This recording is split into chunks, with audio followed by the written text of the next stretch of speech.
Hello there, this is Fiona, host and main GM for What Am I Rolling, a twice-monthly RPG one-shot podcast. This is a bonus Q&A episode to tide us over to the next one-shot, and it is indeed a very special Q&A, as this week I had the absolute pleasure of interviewing game designers Chris McDowell and Johan Noor about the upcoming remastered release of Into the Odd, a rules-light, flavour-heavy role-playing game of industrial horror and cosmic strangeness. Bastion is the only city that matters. In its industrial age, it sits as the smoke-shrouded hub of mankind, surrounded by a world of lurking horrors and cosmic interference. In Into the Odd, players take on the role of explorers, braving places too far for maps and too old for records. Their expeditions touch on the bizarre, the wondrous, and the horrific.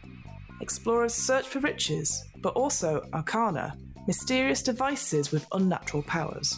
This remastered version revisits industrial Bastionland, giving the original Into the Odd a lavish hardback, full-colour restoration, and expanded content. Written by Chris with new graphic design by Johan, Into the Odd Remastered Edition is out in mid-August and is currently available for pre-order on the Free League website. Listeners of the podcast will know that I am a massive fan of Free League, and I really love talking to Chris and Johan about Into the Odd Remastered. There is so much in the book in terms of inspiration for GMs, and if you want to try a rules-light RPG for the first time, I think Into the Odd is the perfect one to begin with. I'll put links to that and to Chris and Johan's other projects on the What Am I Rolling website and in this episode's show notes. Brilliant. So thank you so much, both of you, for joining me for this interview. Let's just start with something really, really easy. Can you tell us a little bit about yourselves? Who are you and what do you do? And either one of you can go first, because I know there's two of you.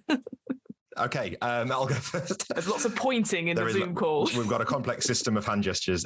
So my name is Chris McDowell. I design games such as Into the Odd and Electric Bastionland, and have recently done a remaster of Into the Odd. And I'm Johan Noor, and I'm part of something called Stockholm Cartel, and I'm also doing games. I guess I'm mostly known for making the graphic design and art for Mörkborg. We're also working on Cyborg, and I worked with Chris on Into the Odd, the remastered version of it, as a graphic designer and artist.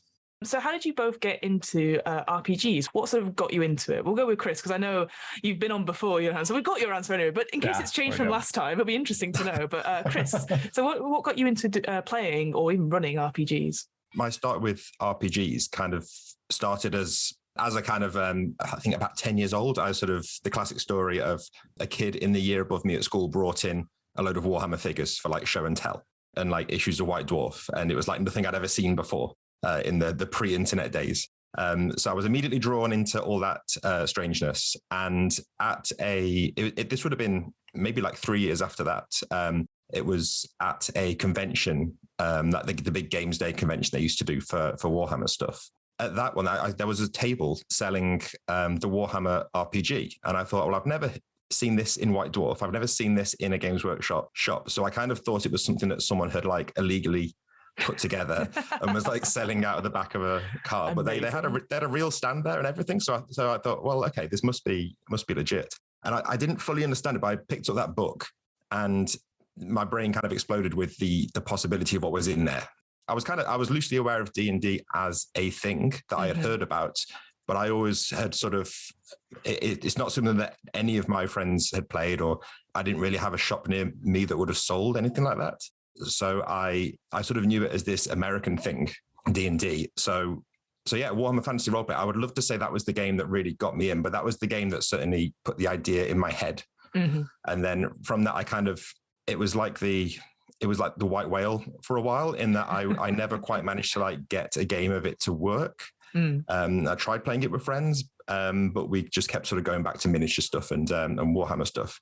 And then from there, I kind of fell into sort of third edition of D&D. And then I eventually reached a point where I realized that rules light games were more likely to be the ones for me. And I sort of discovered all of the sort of stuff that was going on with like indie games and OSR and things like that. And that felt like I'd sort of finally found the RPG that I wanted when I was like 12 years old, many years later. And you've never stopped since as a result. That's it, yeah. Yeah. So would you say then that's your favorite kind of games then to run? Are the rules light stuff, or is there a particular genre that you really like? Oh yeah, I really love this when you come across it.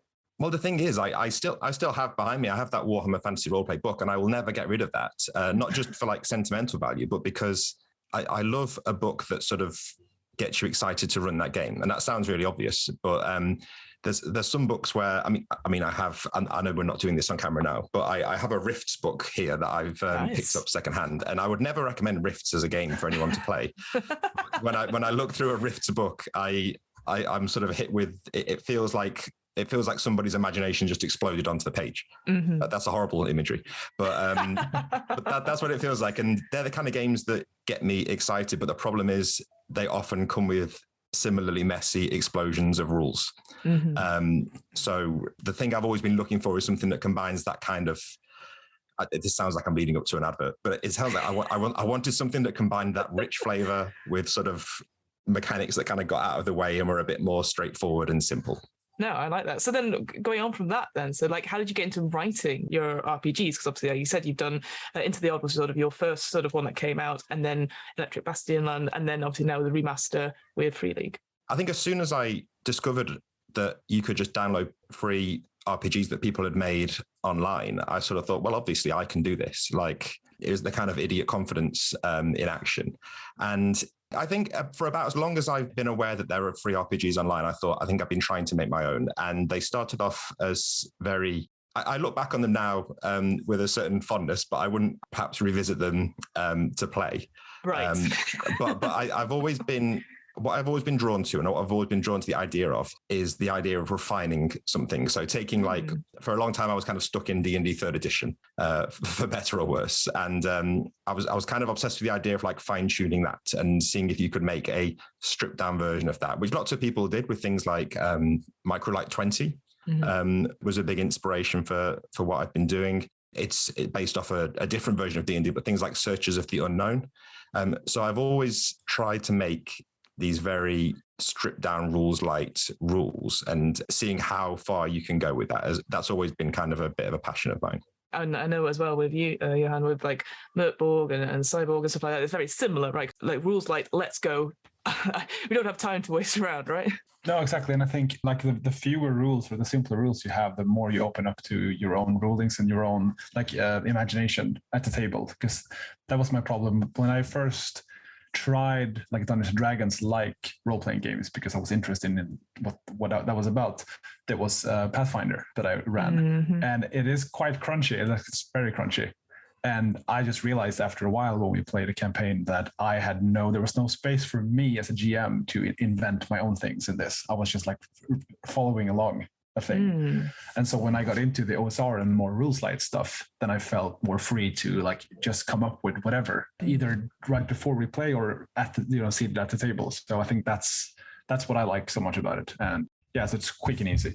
Yeah, there is something about that sort of prescriptive, like everything's defined. And it's interesting now when we're looking at, say, like, obviously, as we've said before, that's 5th edition is obviously everywhere. Everyone knows it's a but as soon as you introduce another system and people go, oh no, I'm not so sure about it. And you're like, but there's less rules. You could do so much more. It's so interesting, isn't it? Yeah, but I think because you're used to games being like quite a big step to get into, and like there's a threshold for you to learn. But you just have to explain that it's very, very, very simple. Like, and the rules are very, like, they're not important anyway. At least I believe so. Like, oh, don't say that, because then I won't buy your book. No, I think one of the things as well that I've written about this before is the idea that if you're running a game, at some point you are going to need to make some kind of judgment call. And I've written a thing about this called something like the referee as a game designer.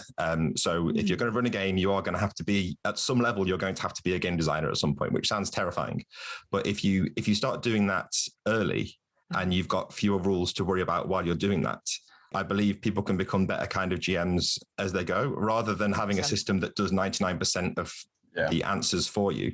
And then when you hit that 1%, 5 sessions into a campaign, you think, oh, I've really got to come up with the right answer, because the rest of the system might fall apart if I don't adjust this one thing perfectly. Everything is so balanced. And what if my contribution fucks Yeah, it everything up. unbalances it. And I like that what you were saying before about that idea that it doesn't give you room as a GM, these sort of other systems, and yet OSR and Rules Light do. So I think so many people, when they start to do it, and I'm now drawing from my own real life as well, like at work, and you have meetings and stuff, and everyone's like, who's going to make a decision? And you're like, oh, let's just do it. Let's just go for it and make it. And it's only recently, certainly as a person who works in academia, let's put it that way, and doing GMing and stuff like that, I've gone, so what? The rules don't matter. Let's just do something, because then we can move the story along, and then we get away from this block. And I think it's that worry sometimes, certainly with GMs, about making the mistake and then ruining, in quotation marks, everything. And you're like, no, we've moved on. We've got from this point A, we've not got to point B, but we're taking a side route, and it's great, because now we can. There's another problem we can work on together. So I think it's so true that using rules, it can only get you so far, and then as a person being able to improvise and to make those judgment calls, decision making in general is so important. And I think people cling to like, but the rules say this, and you're like, no, it's not the rules. Yeah, exactly. It's not the unique thing of tabletop RPGs. The unique thing is that you have a GM. Mm-hmm. And I know there are war games and stuff that have referees, but like for the most part, tabletop role-playing games have a kind of that's their defining factor, is that usually there is somebody running the game that can make these calls. So I think the more you lean into that, the better experience you're going to have in my experience. So let's talk about then Into the Odd then. So for those people who don't know, who have been living under a rock, haven't looked at any gaming magazines or any reviews, but what is Into the Odd, and how does it differ from other RPGs that are out there? So Into the Odd is the phrase that I've used is rules light, flavor heavy. So like I mentioned before, I always wanted to have a game that has that kind of rich flavor of something like Warhammer Fantasy Roleplay, or even something like Rifts, where you're looking through it and you're getting excited about the world and you're seeing all these exciting things, but also had the rules very much on the far minimalist end of the spectrum. So something like Micro Light 20, or even things like Rissus, and the kind of thing that you might get for free just in like a 2-page document, because I hadn't really seen a game that had combined those two things, the very stripped back rules while still having all of this flavor. It's essentially a game about exploration and problem solving. You are explorers in a kind of weird 19th century industrial kind of world, and you're going to try and find strange arcane devices and treasure, and generally just going where you shouldn't and trying not to die. Going where you shouldn't and try not to die. That's like a tagline for most RPGs, but I love it. I love it. With that then, like, where did you get the inspiration for creating this world? Like, what sources did you draw from? Or did you always have it in sort of the back of your mind whilst you sort of creating scenarios for RPGs in general? When I started designing the game, it was much closer to sort of classic D&D, really, in the sense that it started out as a way to kind of run the kind of dungeon crawls you might play in like basic D&D or something like that, or like Old School Essentials, I guess. But then as I started to get a feel for the things that I really wanted to be in there, so I really wanted it to have a kind of not a classic kind of fantasy flavor, more of like I wanted the monsters to feel more like something out of a sci-fi or a horror film rather than dragons and orcs. And the world kind of grew organically out of that, because as I started to focus more on horror, I sort of started to shift more to like a modern era of setting, because I feel like things are scarier if you've got a more normal point of reference for what's normal. Mm-hmm. And if we imagine that this is kind of an industrial world, so let's say it's 1850 or whatever, like the world then would be very different to ours, but it would have a lot of relatable things, like people have to go to rubbish jobs and people have to pay for their house and people have families and they go on the train. There's a few points of reference that you have. Whereas if you go into a medieval setting, I feel like the world is already kind of terrifying. Mm-hmm. So I wanted to move it to something a little bit more.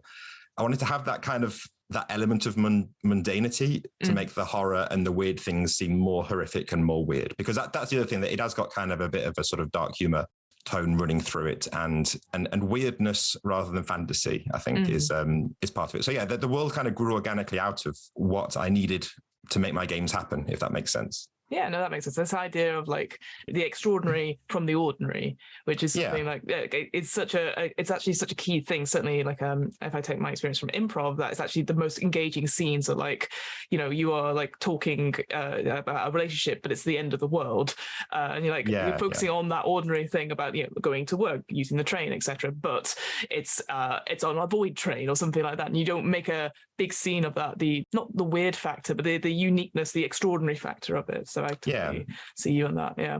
So Johan, and so obviously you've taken this sort of the original sort of thing, and then obviously did artwork then for the remastered stuff. So how did you go around sort of pulling inspiration for that then and creating the new artwork? When we started working on this, we had some good talks, and we had like a vision, or you, Chris, came into this with a vision of what you wanted to do, a little bit artistically as well. So we had like a mood board and everything, and we wanted to capture that feel of you being like explorers trying to make sense of this weird world, where when you leave your like normalcy and you go into this strangeness, like that sort of, I think maybe I see the adventurers being like they're trying to map this and they're trying to understand it, but it's so strange, so it's difficult to do that. So a lot of the artworks are like as it would appear in like journals or scrapbooks or notes from an in-game character with like little graphs and notes and like something that you find on maybe the body of a deceased explorer or something deep down in a dungeon. I looked through a lot of like public domain libraries, a lot of museum galleries that they have that you can use, and I made this cut and paste like collage art out of it. So, and it was a style that I hadn't really seen that much in games. I mean, I've seen the use of public domain art a lot, but not like made this way. And yeah, so that was the artwork. And then I paired that with a pretty like, not well, traditional in a way, graphic design and layout that is very like readable and very usable. But it has a nice contrast between the two, like the elegant design and this kind of weird art. So no, I definitely see that with the copy and paste sort of feel of it. You definitely see that with that adventure right at the end, which I know has been expanded from the original version. And that what I loved about that, it was like, oh, that's really cool. And now all I want to do when I'm running any games, any dungeon, is to create post-it notes to put down like, as a physical thing, because like so much of the time it's already revealed like, oh, we're gonna go down there. But if you had post-it notes for it, I was like, oh, and so that for me was like a real like light switch moment. I was like, I want to do that. It's a waste of post-it notes at the end of the night, but it will look really cool. It's a lot of fun. Plus, I mean, you can just put them out there and make the dungeon map you can draw on top of the post-its, and you don't feel bad if you rip one out and you make another one to change. That room's now gone forever because you didn't. Or changed this much. You can have like, here's the big monster, and okay, now it's gone, and so that's a good idea. So obviously the original came out 2014, which feels like a lifetime ago. So I appreciate that I've instantly aged us all. So what can we expect in the remastered one? Because I know obviously it's been out for a little while with the Kickstarter, etc., but it's obviously coming out to Free League that you can buy pretty soon. So what can we expect differently from the original? So what I wanted to do was, so after I did Into the Odd, I did Electric Bastionland, which was kind of, and it sounds silly to say my version, but I kind of think of this setting as something that people would make their own. But it was like, this is my version of my setting. So this is like my follow-up to the book, which uses the same rules, but it has a different kind of approach and a slightly different take on the kind of the tone. But then there were people that still were really kind of clamoring for more stuff to do with Into the Odd and wanting more of like, almost like a straight second edition. And I didn't really want to do a new edition, because I think if I was going to do that, as I did with Electric Bastion, I'd want to make it almost an entirely different kind of type of book. Right. I'd rather make something new or make a sort of a perfect version. This sounds very grand. Try and make a perfect version of the thing that already exists. Because when I did the original, it was kind of the first thing I'd done, and we had slightly more limited resources. And I've learned a lot of stuff since then. So I wanted to try and make a really good version of that thing rather than try and change too much of it. So what I decided to do was tidy up some of the things that just needed tidying up, rather than trying to fix any like mechanics or things like that, and then to expand it. So it's got more content. So like you said about the dungeon, it's in there. Used to be a 1-floor dungeon. It's now 3. The wilderness area has got a lot of extra stuff in there. It's got a few little mini dungeons scattered around it. And there's more random tables in the addendum at the back, and more weird. So arcana are the sort of the weird, not quite magical, not quite sci-fi devices that you have in the game. There's more of them, and just more stuff really, and a lot more. yeah, and just give like the definitive version of that original idea, rather than creating like a branching version of it, if you see what I mean. Yeah, no, absolutely, and I totally agree, because like Electric Bastion, I've also read, and I enjoyed how, you know, like you said, it does feel like your own version. It's like, this is how I would use it. But getting that into the other, say, oh, they want more of that, cool. And I love that idea, that sort of almost philosophy that anyone can take this and make it their own, because it is rules light. It allows GMs to improvise and put in their own things. Full circle. For both of you then, what was your favorite part or most challenging part when you were creating Into the Odd, this remastered edition, like in terms of artwork or in terms of writing? I think for artwork, it was trying to decide which pieces of public domain art to not use, because there's so many. Okay. Yeah. Because I spent days and days and days just downloading a lot of like these high-res like Renaissance or 18th century, 19th century artworks, and to just pick from those to use. That was a lot of fun, but it was also a big challenge, because you want them to like fit together. You want them to make a new piece that works and that says something, and but I think it came out well in the end, and I now have a big library of public domain images that I can use for other stuff. Wait, you can live off that for your other work now as a resource. I'm sure I've got something in here. And what about yourself, Chris? I think, like I've said, the main thing that I had to keep kind of reminding myself was to avoid the temptation to change things. There's always that one thing you want to change, and I did allow myself. There are like 2 extra rules, I think, in there that are like literally like tiny things to do with. I forget what. There's one to do with like. There's like 2 conditions. So there's like a little bit to do with like certain items being bulky, and there's a little bit to do with if you're deprived of like a certain need, then you can't sort of rest. But like, it's very telling that those 2 rules in any other system would be like tiny things, but I had to fight to convince myself that they were worthy additions. They both had to really fight for their place at the table. But also with the extra material that I wrote for the adventure at the back, it was so long ago that I wrote that original dungeon, because that was the dungeon that I used for like all of the playtesting and everything building up to it. So it's been through the ringer, but it was so long since I wrote it that I had to sort of go back and sort of relearn it so that I could make everything else tie into it, and so that it didn't just feel like, oh, here's 2 new floors of stuff that are just like bolted on. Yeah, they're bolted on and not necessarily connected in some thematic way. I wanted it to feel like an escalation going downwards, but also I wanted it to feel like a natural extension, so that if people had played that adventure before and they went back and discovered the next floor, it would they would be like 50% surprised, but 50% yes, this makes sense when they find what's down there. I like that. I think that's my state of knowledge anyway. It's like, I'm 50% surprised. But I also like this as well. So that's always good. No, I like that. So what would be your main advice and for running Into the Odd then? If you're a brand new GM, you've picked up Into the Odd Remastered, like what would you give as a tip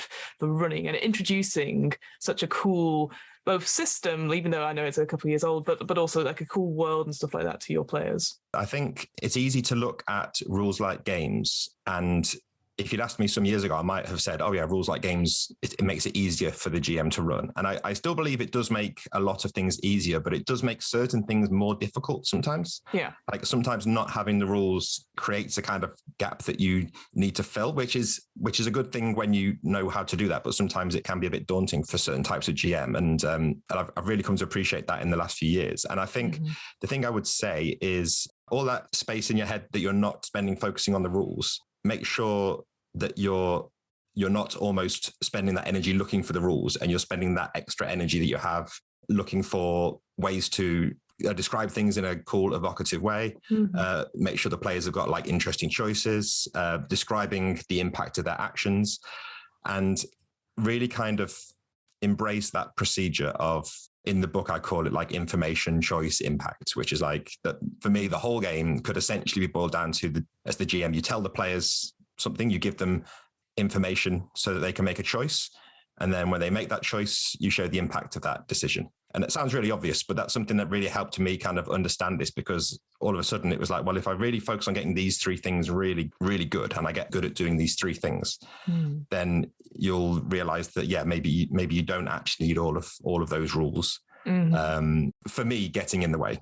I would probably like expand a bit on that, because I agree. And I think the impact that you describe as a GM, that should also lead to more like problems or like puzzles, you know, to do. So like whenever the players do something else happens, and like they have to deal with that now. So it's not, because I feel like sometimes when I play, like, or especially earlier when we played, there was a lot of like, I describe something as a GM, the players answer, and then I just tell them what happens, and then nothing else happens. And like, okay, so what now? But I think like if you want to keep it fluid and like dynamic and moving, always like progressing, you have to always give them new obstacles as a result of what they did. So yeah, it's always driving that story forward, isn't it? Yeah, and like they're never, I mean, they will succeed and they will reach like success that means the exact same thing, but they will also always have something to do, you know. Actually, I have a similar question for you, Johan, because like obviously you've done so much in terms of designing for other games and stuff like that. Like obviously, you know, that you're an amazing game designer and illustrator as well. Like, what would you say to somebody who's wanted to really get into illustrating stuff, apart from obviously downloading all Creative Commons stuff? But like what would be your big tip for like creating stuff for a game, or just in general to increase their skills or something that they really want to do? Okay, so when I do this a lot, when I face like a creative block, when I feel like I can't do anything, I just take like 15 minutes to draw whatever. Like I just force myself to just draw something. I don't care if it's good or bad. And then I try to post it as well, like regardless of how I feel about it, just to get that sort of weight off my shoulders and just, you know, don't worry too much about that. And that has helped me sometimes to get rid of that block. But I think also like look for inspiration anywhere but role-playing games. Like you can buy a lot of role-playing books and read them, but it's good to also look at like movies or music or posters or whatever, like because otherwise it's easy to just make the same thing again and again over and over. Yeah. No, that I completely think that's fair. Well, brilliant. We're coming to sort of the end of the interview now, so thank you guys so much. I just wanted to ask both of you if you got any other plans for future, any other projects in the work. I appreciate Into the Odd, you know, you've done that now, and you're like, time to rest, and you're like, no, more projects, and so I appreciate that. So it was always like I've just finished this masterpiece, and now you're asking me what I've got next. But I know obviously you might have a couple of things in the things. So it'll be interesting to know if you folks have got any other projects, or if you just plan to just like chill out and just like, you know what, I just want to play my game for a bit. Leave me alone.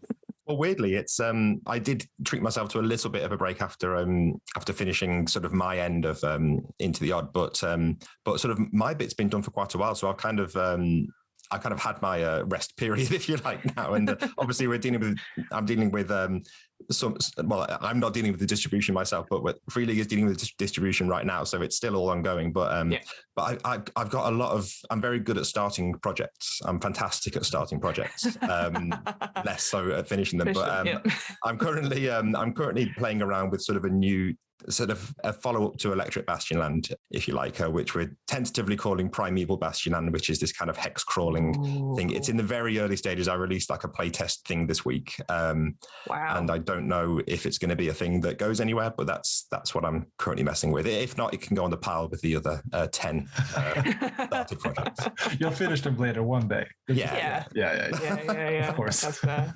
What about yourself, Johan? No, I'm keeping busy. Absolutely. Yeah, I know. Yeah, you've always got stuff on. But they're in different stages of completion. So we just finished. Like Cyborg is also like in the same stage of distribution, I think. I mean, it's slightly after Into the Odd, but that's reaching backers now. And then I'm working on a couple of other projects, more or less related to Mörkborg, which has sort of taken over my life since the last couple of years. But, that's fair. So it's more will come. Definitely. More will come. I love that as a statement. That's before Chris is like, I've just got all these projects I need to do. Brilliant. Well, thank you guys so much. I really, really appreciate it. My final question is always, where can we find your work? Where can we get Into the Odd? And where can we follow you if you've got social media you want to put out? Or even if you're like, don't follow me, I've got loads of stuff on and I don't need to do it. Any recommendations, whether they're gaming related or not? So just whatever you feel like. Into the Odd Remastered is currently going out to Kickstarter backers now. Various parts of the world are in various stages of distribution, but when they're all done, it'll go up for general sale through Free League. So if you watch, there's an Into the Odd page on the Free League site. If you watch there, you'll be able to see when that's available. It hopefully won't be too long now. Mm-hmm. In terms of keeping up to date with what I'm doing, all my links are at bastionand.com, where I do a blog, I do videos and occasional podcasts, and there is a Discord server, which is the best place if you want to sort of actually ask me anything.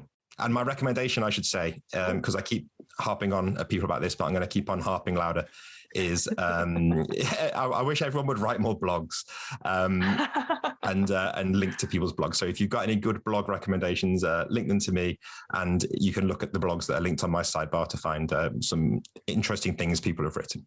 First of all, you can find anything with you related to Mörkborg. We're on Mörkborg on pretty much every social media.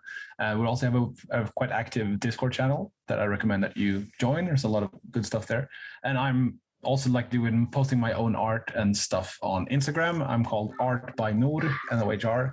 And I'm on Twitter as well with my name, Johan Noor. So that's basically it. I'm way too active on all those places. So when you should be creating I should artwork. Be creating. Oh yeah. No. You don't know how many times I've told myself exactly that. It's when your phone tells you you've spent this amount of time on Instagram. You're like, how dare you? You cheated on me. How dare you tell me exactly it's been 2 hours a day? Yeah. Anyway, thank you guys so much. I appreciate it. I'm hoping to do more of these special Q&A bonus episodes in future, including Q&As on the one-shots we've run here at What Am I Rolling? If you have a question or think of an RPG designer you would like to see interviewed on this podcast, let us know. Our email address is whatamirollingpodcast@gmail.com. And that's it. Great. See you next time.